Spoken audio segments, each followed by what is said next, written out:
I'm John Warner, and I've lived in the Powers Creek area all my life, and have had a strong interest in timber and the handling of timber over the years. I've made a collection principally of timber handling equipment, but I have a number of other items, household items and things that were used over 60 years ago. I found it interesting to collect a few relics of the early days, and I'm still collecting and picking up bits, things that are used in the farming in the early days. Some of them belong to history of the family, and others belong to just general interest. There are some signboards at the bottom of this stand that were cast iron signboards, and well, there would not be many of us who have seen cast iron signboards. There's a pair of scissors there that were used in the timber industry for dragging logs about. That's a military saddle of the First World War, and that's a valise that you put your clothes in and closed it and put it over the pommel of the saddle. There are 3 lids here that would have come from 4-foot square tanks, riveted corners, and I understand that they came out in sailing ship days packed with crockery. So containers are not quite as new as some perhaps think they are.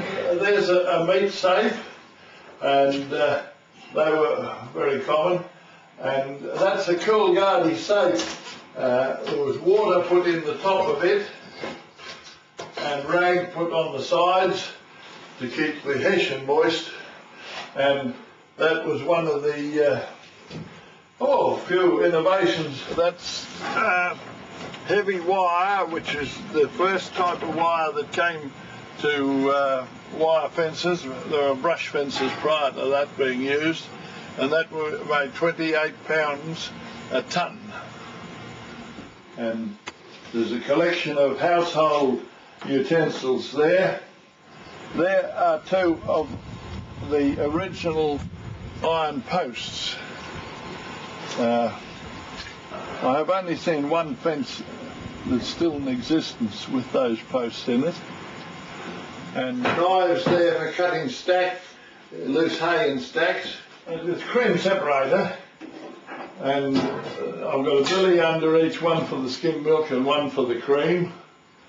Then a cherry butter churn for the making of butter, and we have billies here for sending the cream to the factory, and a bucket with a high front on it for milking.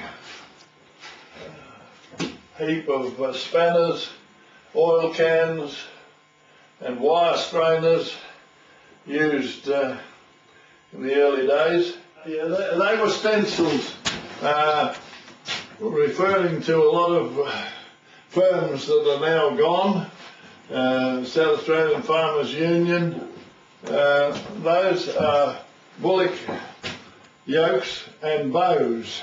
That's the bow, and there's 3 yokes there, and the chain went between the yokes, which wasn't really a chain, it was a series of links and bars, and that went between the bullocks and joined the yokes on a large ring. The hooks went into that large ring. Yes. That is a Furphy tank, and they were used extensively First World War. Tobacco cutters for cutting your plug tobacco. I've got my father's diaries there from 1906 to 1965. He wrote his diary the last day before he passed away. I keep adding to it.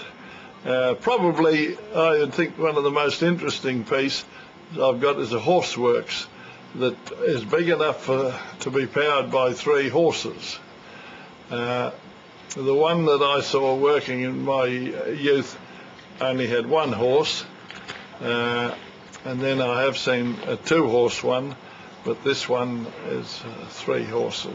Well, I hope you've enjoyed looking at the collection, and I'm constantly adding to it, and if anyone wishes to have an inspection of the collection, only to welcome to let anyone have a look at it. And it's John Warner signing off.